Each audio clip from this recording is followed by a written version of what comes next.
Hello नमस्कार साथियों।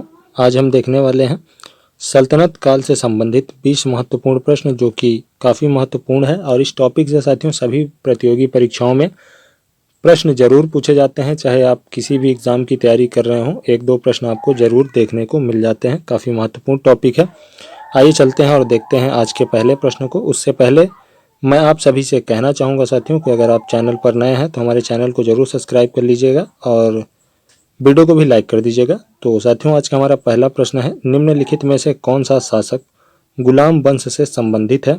तो करेक्ट आंसर है इस प्रश्न का आपका इल्तुतमिश ऑप्शन है। बाकी यह तीनों जो है साथियों यह मुगल वंश से संबंधित है। चलिए बढ़ते हैं और देखते हैं अपने अगले प्रश्न को।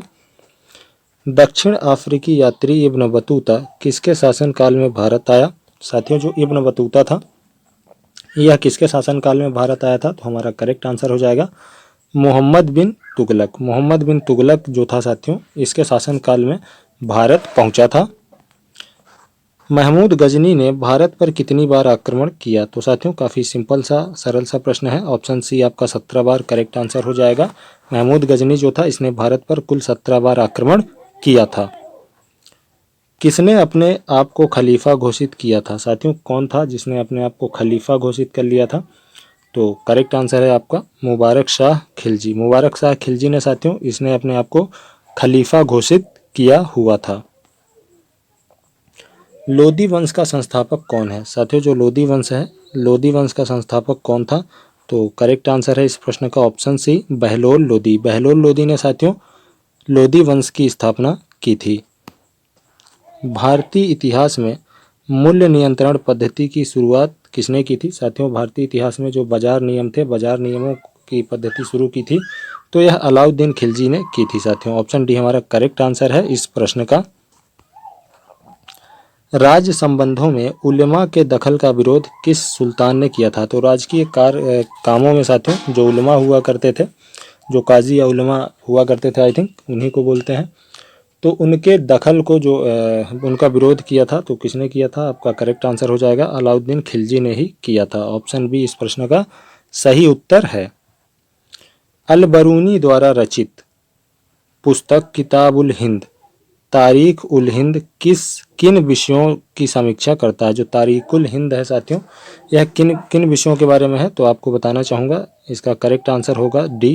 ये सभी जो है भारतीय गणित, भारतीय इतिहास, भूगोल, खगोल विज्ञान और दर्शन, ये सभी जो है इन सभी चीज़ों की समीक्षा की गई है, इन सभी चीज़ों को दर्शाया गया है। तो आपको याद रखना है।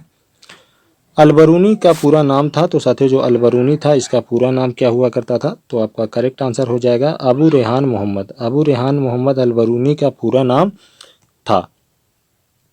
चलिए बढ़ते हैं और देखते हैं अपने अगले प्रश्न को। हमारा आज का अगला प्रश्न है साथियों, 11वीं सदी के भारत का दर्पण किसे कहा जाता था? तो साथियों 11वीं सदी में भारत का दर्पण कहा जाता था किताबुल हिंद को। जो किताबुल हिंद अभी आपने कुछ पहले देखा था, इसी को साथियों भारत का दर्पण कहा जाता था। काफ़ी महत्वपूर्ण प्रश्न है और कई एग्जामों में पूछा जा चुका है, इसलिए आपको याद रखना है, महत्वपूर्ण प्रश्न है ये। दिल्ली सल्तनत का वह प्रथम सुल्तान जिसने अस्थाई सेना रखी, अस्थाई रूप से सेना को वेतन दिया था, अस्थाई रूप से सेना रखी थी, तो किसने रखी थी? आपका करेक्ट आंसर हो जाएगा इस प्रश्न का कि दिल्ली सल्तनत का वह सुल्तान जिसने अस्थाई रूप से सेना रखी वह अलाउद्दीन खिलजी था। ऑप्शन सी करेक्ट आंसर है इस प्रश्न का। अलाई दरवाज़ा निम्न में से किसका मुख्य द्वार है? साथियों जो अलाई दरवाज़ा है यह किसका मुख्य द्वार है? तो कुतुब मीनार का यह मुख्य द्वार हुआ है। कुतुब मीनार जो है साथियों उसका मुख्य द्वार है ये। ऑप्शन सी करेक्ट आंसर है हमारे इस प्रश्न का। मोहम्मद गौरी के किस सेनापति ने बिहार बंगाल विजय किया था? जो मोहम्मद गौरी था उसके किस सेनापति, कौन सा सेनापति था जिसने बिहार और बंगाल को विजय किया था? तो करेक्ट आंसर हो जाएगा हमारा इस प्रश्न का बख्तियार खिलजी। बख्तियार खिलजी जो था साथियों इसी ने क्या किया था? बंगाल, बिहार और असम में भी आक्रमण किया था। तो ऑप्शन सी बी हमारा जो है करेक्ट आंसर हो जाएगा इस प्रश्न का। चलिए बढ़ते हैं और देखते हैं आज के अपने अगले प्रश्न को। आज का हमारा अगला प्रश्न है साथियों, सल्तनत काल में भू राजस्व का सर्वोत्तम ग्रामीण अधिकारी कौन हुआ करता था? तो सल्तनत काल में साथियों भू राजस्व का जो सबसे बड़ा ग्रामीण अधिकारी हुआ करता था उसे चौधरी कहा जाता था। तो याद रखना है, यह भी काफ़ी इंपॉर्टेंट प्रश्न है। चलिए बढ़ते हैं और देखते हैं अगले प्रश्न को। तैमूर के आक्रमण के बाद भारत में किस वंश का राज्य स्थापित हुआ? तो तैमूर के आक्रमण के बाद साथियों किसका हुआ था? तो आपका करेक्ट आंसर हो जाएगा इस प्रश्न का सैयद वंश का। सैयद वंश का साथियों की स्थापना जो है वह हुई थी। तो चलिए बढ़ते हैं और देखते हैं आज के अपने अगले प्रश्न को। किस सुल्तान ने बेरोजगारों को रोजगार दिया था? कौन सा सुल्तान था जिसने बेरोजगारों को भी रोजगार दिया था? तो करेक्ट आंसर है इस प्रश्न का फिरोज तुगलक। फिरोज तुगलक जो था साथियों, इसी ने बेरोजगारों को भी रोजगार दिया था। तो इस प्रश्न का करेक्ट आंसर ऑप्शन सी हो जाएगा।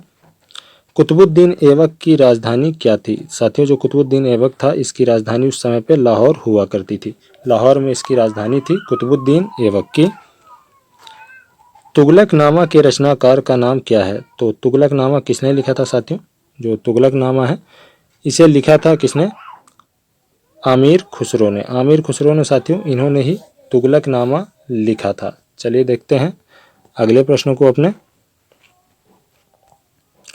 आमिर खुसरो ने किसके विकास में अग्रगामी भूमिका निभाई? तो आमिर खुसरो ने साथियों किसके विकास में अपनी भूमिका निभाई थी? तो करेक्ट आंसर है इसमें से ऑप्शन सी खड़ी बोली में। खड़ी बोली में इन्होंने अपना काफ़ी योगदान दिया था अपनी पहेलियों के जरिए और अपनी रचनाओं के जरिए। तो आपको याद रखना है ऑप्शन सी इस प्रश्न का सही उत्तर हो जाएगा। भारत में पोलो खेलों का प्रचलन किसने किया था? साथियों आज का यह हमारा आखिरी प्रश्न है। इसको देखने से पहले मैं आप सभी से निवेदन करना चाहूँगा, कमेंट करके आपको ज़रूर बताना है कितने प्रश्न ऐसे हैं जो कि आपके सही हुए हैं। और साथ ही साथ अगर आप चैनल पर नए हैं साथियों तो चैनल को भी जरूर सपोर्ट कीजिएगा। चलिए देखते हैं इस प्रश्न को। भारत में पोलो खेलों का प्रचलन किसने किया था साथियों? तो इस प्रश्न का सही उत्तर हो जाएगा ऑप्शन सी तुर्कों ने। तुर्कों के द्वारा साथियों जो पोलो खेल है उसकी शुरुआत भारत में मानी जाती है। तो यह थे साथियों आज के हमारे 20 प्रश्न। आशा करते हैं यह वीडियो आपको पसंद आया होगा। मिलते हैं अपने अन्य महत्वपूर्ण प्रश्नों के साथ अपने अन्य वीडियो में।